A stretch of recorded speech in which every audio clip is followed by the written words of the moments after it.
Salve, salve você que acompanha o Análise Verdão aqui no YouTube. Ufa! Pelo amor de Deus, meus amigos, o Palmeiras está nas quartas da Libertadores, vai enfrentar agora o Deportivo Pereira. E nossa, como tem coisa pra falar desse jogo, porque é um jogo que é de um sofrimento tão desnecessário que o Palmeiras fez o torcedor passar hoje.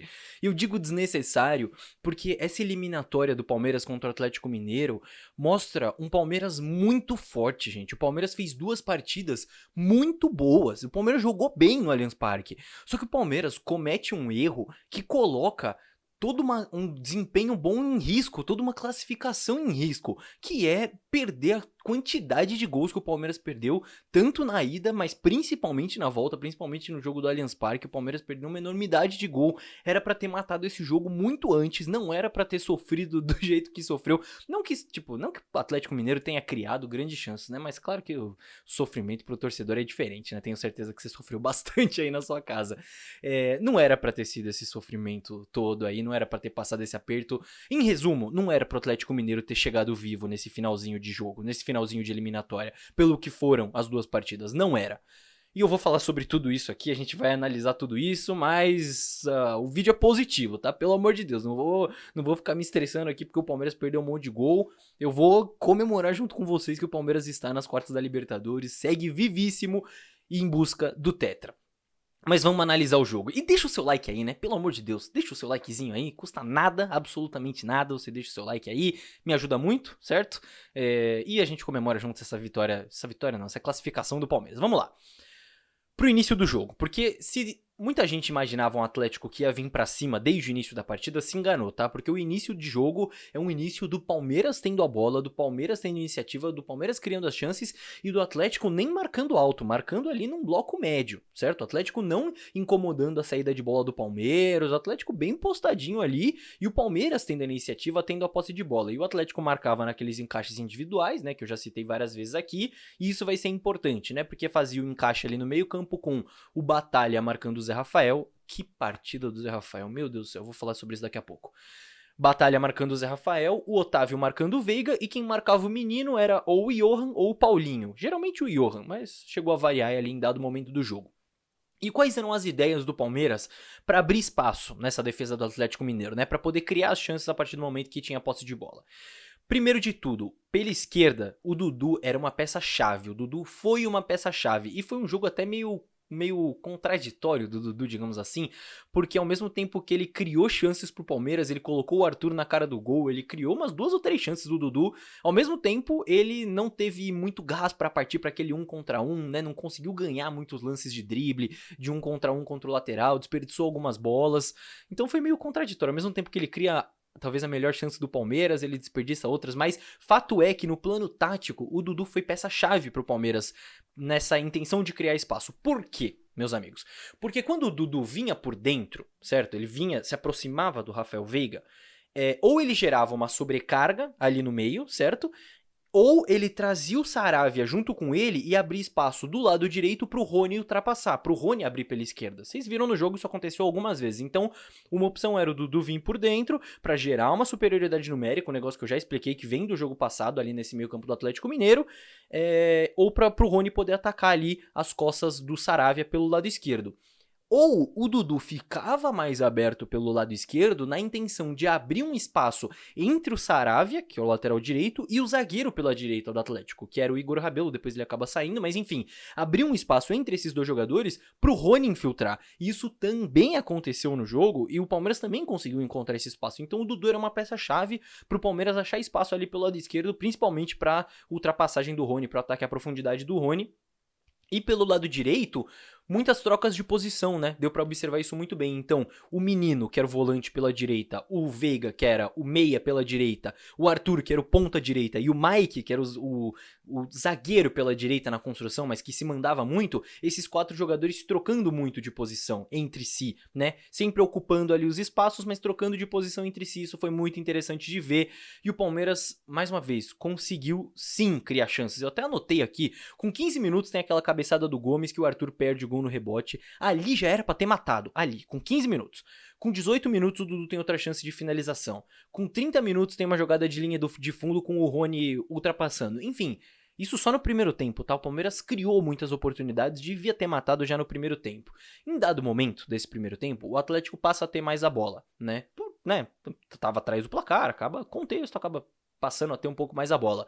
Só que mesmo assim, o Palmeiras seguiu sendo o time que criava mais. Então, pouco importou com quem tava a bola. O Palmeiras foi o time que criou mais chances de gol. Isso no jogo inteiro, tá? Claro que no finalzinho você tem mais o abafa do Atlético Mineiro, mas durante o jogo inteiro, independente se a bola tá com o Palmeiras ou mais com o Atlético, o Palmeiras foi quem criou mais chances de gol, foi quem assustou mais o adversário. Então, nesse primeiro tempo, com 35 minutos, você tem aquele contra-ataque que o Dudu colocou o Arthur na cara do gol, ele não tem bem o pé direito, né? Acaba trazendo pra esquerda e o Everson basicamente encaixa. Foi mais uma chance que o Arthur perdeu, mais um lance que dava pro Palmeiras ter matado o jogo. Então o Palmeiras, gente, isso aqui é um aprendizado muito grande que o Palmeiras precisa levar, tá?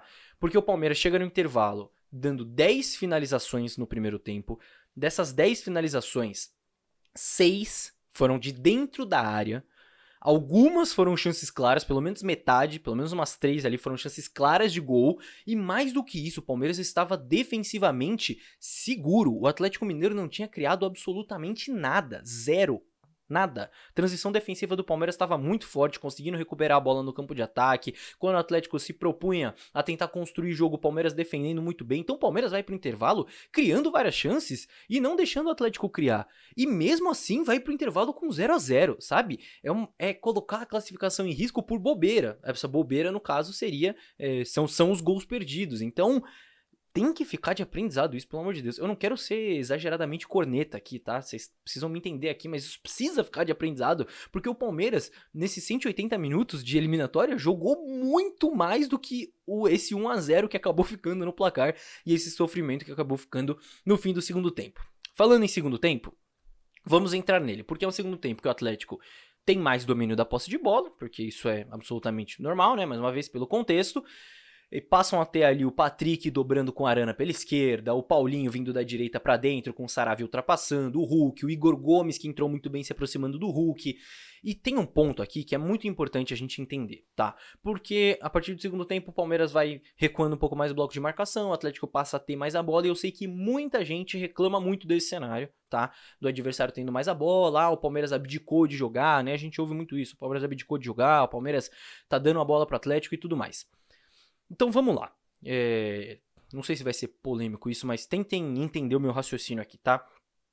Eu acho completamente compreensível que em dado momento do jogo, os jogadores do Palmeiras inconscientemente, passem a querer proteger mais o resultado que é nosso, a querer recuar um pouco mais, a querer proteger o seu gol, proteger o seu resultado. E por que inconscientemente? Porque, meus amigos, é óbvio que o Abel, que é a comissão técnica, não falou sentem a bunda lá atrás, gente. É óbvio. Certo? Se o Palmeiras no primeiro tempo criou várias chances de gol, com certeza, se fosse pro Abel escolher, ele escolheria continuar criando tantas chances de gol quanto criou no primeiro tempo, e até criou no segundo também, mas não tanto quanto no primeiro tempo. Mas é inconsciente que conforme o jogo vai passando, você tem uma vantagem, e essa vantagem é curta, você acabe se tornando mais protetor daquilo que é seu, que é o resultado, que é a classificação. Isso é inconsciente, e isso é normal, não significa que o Palmeiras abdicou de jogar qualquer coisa. Qual que é o grande problema aqui? O problema não é recuar, porque mesmo recuando, o Palmeiras só cedeu uma grande chance de gol pro Atlético, e eu falo sobre ela daqui a pouquinho. O problema não é recuar, o problema é não ter matado o jogo antes, gente. Pelo amor de Deus. O problema é depois de 3 tempos, né, os 2 tempos lá em Minas, mais o primeiro tempo em São Paulo. Depois desses 3 tempos, o Palmeiras tem uma vantagem só de 1-0, pro tanto que o Palmeiras foi superior do ponto de vista tático, do ponto de vista de estratégia, de execução, de chances criadas, de chances cedidas.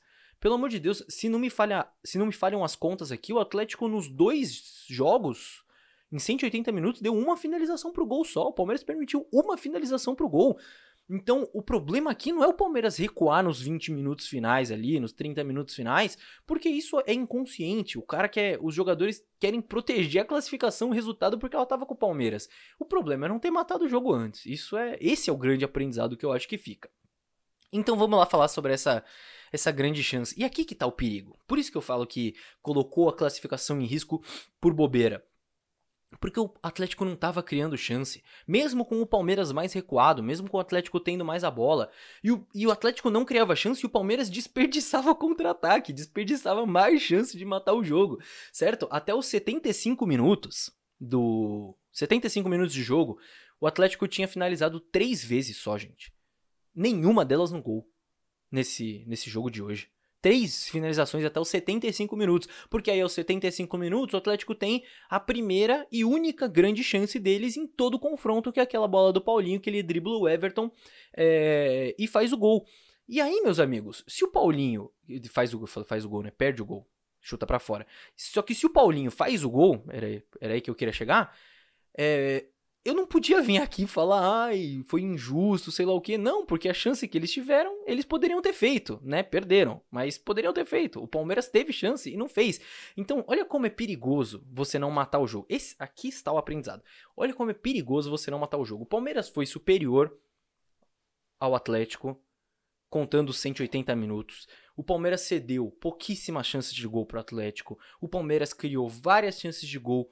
E de nada valeria isso se o Paulinho tivesse colocado a bola na rede ali, poderia ir pros pênaltis, sabe? Então, precisa matar o jogo quando tem a chance, tá? O Palmeiras vacilou nesse sentido. E aí, enfim, depois disso o Atlético também acaba não criando mais, o Abel faz algumas substituições, inclusive o Abel deu um all-in ali nas substituições, né? All-in, porque ele faz as trocas aos 39 do segundo tempo, as primeiras trocas do Palmeiras, isso eu nem julgo, porque é aquela velha questão do nível do banco de reservas. Mas ele tira o Zé Rafael, aí eu imagino que deve ser por questões físicas, o Zé deve ter pedido pra sair, né, não teria outra explicação, mas ele tira o Veiga e coloca o Fabinho. Essa foi all-in total, porque ele tira o cobrador oficial de pênaltis do Palmeiras pra colocar um jogador pra fortalecer o sistema defensivo ali, só que um jogador que não entrava há muito tempo, né? O Abel, ele dá uma brecha aí pra ser muito criticado se as coisas dessem errado. E o Fabinho entra bem, tá? Não tenho que criticar da atuação do Fabinho, mas realmente foi all-in do Abel, mas no fim das contas tudo deu certo. Então, meus amigos, qual que é o resumo disso tudo? E daqui a pouco eu tenho destaques individuais, tá? Tenho 2 destaques importantes, e um deles é polêmico. O que a gente pode tirar disso tudo? Para além das cornetadas que eu falei aqui, já falei, o aprendizado, o Palmeiras tem que matar o jogo em outras eliminatórias, mas não vamos se enganar também, porque eu acho que tem muita brecha pra gente se enganar e falou que o Palmeiras jogou mal porque perdeu as chances. Não, perder a chance é um vacilo, é um detalhe que faz toda a diferença, claro, mas é um detalhe. O Palmeiras foi muito bem nessa eliminatória. Então, eu acho que o aprendizado aqui, que eu tenho falado tanto, não é só de que o Palmeiras vacilou em não matar a jogada, não matar o jogo, o confronto. É um aprendizado também de que esse ainda é um Palmeiras muito forte, rapaziada. Por mais que tenha problemas, por mais que a gente reclame do elenco, e tem que reclamar, e tem que falar das peças que faltam, e tem que falar da não contratação de um 5 e de tudo que a gente sempre fala aqui no canal. De erros do Abel que aconteceram essa temporada, de vacilos, de eliminação para São Paulo, de sequência ruim, enfim. Para além de tudo isso, o Palmeiras ainda tem um time fortíssimo e provou nessa eliminatória contra o Atlético Mineiro. O Atlético Mineiro não é um dos times mais organizados coletivamente falando do país, mas é um time que tem experiência em Libertadores, com um treinador que tem muita experiência em Libertadores, e inclusive, se eu não estiver enganado, eu acho que eu não tô, tá? Mas fica o disclaimer aí. Eu acho que foi a primeira Libertadores do Felipão que ele não chega no mínimo nas quartas de final, tá? Se eu não me engano é isso. Eu acho que toda Libertadores que ele disputou, ele tinha chegado pelo menos nas quartas de final e pela primeira vez ele cai nas oitavas. Então, é um time cascudo, com um treinador cascudo e com jogadores individualmente muito bons, tá? Que por mais que coletivamente não estejam no seu melhor nível, são jogadores que num piscar de olho podem acabar decidindo um confronto e tudo mais. Então, foi um grande desafio pro Palmeiras e o Palmeiras cumpriu esse desafio e cumpriu muito bem. O Palmeiras não se classifica por sorte, o Palmeiras não se classifica por detalhe. O Palmeiras se classifica porque o Palmeiras foi superior durante os 180 minutos do confronto. Teve seus vacilos, como eu falei aqui, mas fica o aprendizado de que ainda é um Palmeiras muito forte e que tem plenas condições de ir longe nessa Libertadores. Pega agora o Deportivo Pereira, depois pode pegar Boca e Racing ou Atlético Nacional até chegar na final. Enfim, daqui a pouco eu volto nisso para fazer meus destaques individuais aqui, certo? O primeiro deles é o mais óbvio. Gente, Que partidaça do Zé Rafael. Pelo amor de Deus, cara. Que absurdo o que jogou o Zé Rafael no Allianz Parque contra o Atlético Mineiro, com bola e sem bola. Espetacular a atuação do Zé Rafael, assim, não tenho o que falar, é absurdo, preciso dar esse destaque aqui pra ele, pra mim tranquilamente o melhor em campo, tá? Imagino que, como eu disse, deve ter saído porque devia estar morto do tanto que correu um absurdo, enfim. Absurdo, Zé Rafael, absurdo, espetacular, preciso fazer esse destaque pra mim claramente o melhor em campo. E o meu outro destaque, ele é um pouquinho polêmico, porque quem acompanha todas as análises pós-jogo que eu faço aqui no canal, sabe que todo jogo do Gabriel Menino, por mais que eu elogie, por mais que ele faça um gol decisivo e tudo mais, sempre eu trago um porém. Eu sempre trago um negocinho tipo, putz, o menino fez o gol, mas aqui ele desligou, aqui ele vacilou, ele deixou esse espaço na marcação, puta, aqui ele foi mal, aqui ele perdeu um gol. Sempre tem um porém no jogo do menino, porque eu já falei isso aqui, ele é muito inconstante, às vezes ele desliga. Aqui eu preciso fazer o meu elogio pro Gabriel Menino, que fez uma partida extremamente regular e eu não tenho críticas a fazer sobre ele nesse jogo, o que é um excelente sinal, tá? Num mata-mata de Libertadores, com o Palmeiras vivendo instabilidades no ano por essa falta de outro volante, o Gabriel Menino fazer uma boa atuação dessas, defensivamente principalmente, eu acho que é uma grande notícia. E muito mais porque ele tomou um cartão amarelo com 45 segundos de jogo, né? Que foi... Ele entrou forte na jogada, mas eu acho que o árbitro deu uma exagerada de já começar com o amarelo com menos de um minuto. Mas assim, basicamente, o menino jogou o jogo inteiro amarelado. No jogo que foi muito pegado, que foi muito físico, o Galo bateu bastante. Então assim, com todo esse cenário, todo esse contexto, foi uma partida muito boa do Gabriel Menino. Então preciso dar o meu destaque individual aqui também. Certo, meus amigos? Comenta aí também se você concorda com os destaques individuais, quem que você achou que foi o melhor em campo, enfim. Agora, a gente tem o Deportivo Pereira e eu não preciso nem falar que é o azarão da Libertadores até aqui, certo? É o time considerado mais fraco e eu também não preciso nem falar que não cabe a nós subestimar adversário, não cabe a nós nos colocarmos já numa semifinal. Não, o Palmeiras tem 2 jogos para chegar nessa semifinal. Com certeza não vai ser molezinha, porque se o Pereira tá nas quartas de final, eliminou o Del Valle agora, não é à toa. Então o Palmeiras vai ter sim o seu desafio pela frente, não cabe a nós subestimar o adversário. E se passar, tem uma semifinal aí, possivelmente contra o Boca, pra, né, tentar uma semi-vingança aí, né? Ou Racing / Atlético Nacional, enfim, ainda não sei quem vai passar aí desse confronto. Mas é um caminho que o Palmeiras tem plenas condições de chegar até o final. Só que tem que jogar bola, tem que provar dentro de campo. Mas eu acho que a mensagem mais legal no fim das contas é que depois, mesmo com uma temporada conturbada, com o Brasileirão, com o Botafogo já muito forte, o Palmeiras muito difícil de correr atrás, caindo em Copa do Brasil contra o rival, com problemas, com sequência ruim, mesmo assim, o Palmeiras tá a 4 jogos de mais uma final de Libertadores, rapaziada. Mais uma final de Libertadores, só 4 jogos. E acho que esse confronto contra o Atlético Mineiro, como eu disse, foi uma baita prova de força do que o Palmeiras ainda é capaz de fazer em noites de Copa. Certo, meus amigos? E é nesse alto astral que eu vou encerrar o vídeo, não quero falar mais nada. Deixe o seu likezinho se você ainda não deixou, pelo amor de Deus, certo? Deixa o likezinho aí que me ajuda muito, comente o que você achou do jogo. E se você quiser alguma análise mais específica, comente aí, certo? Comente aí embaixo que eu posso fazer essa análise pra vocês, análise tática, trazendo mais lances do jogo, enfim, não sei. Comente aí se você quiser, que eu trago pra vocês. Certo, meus amigos? Ufa, classificados, avante palestra. Muito obrigado pela companhia em mais um vídeo. Vejo todos num próximo. Tchau, tchau.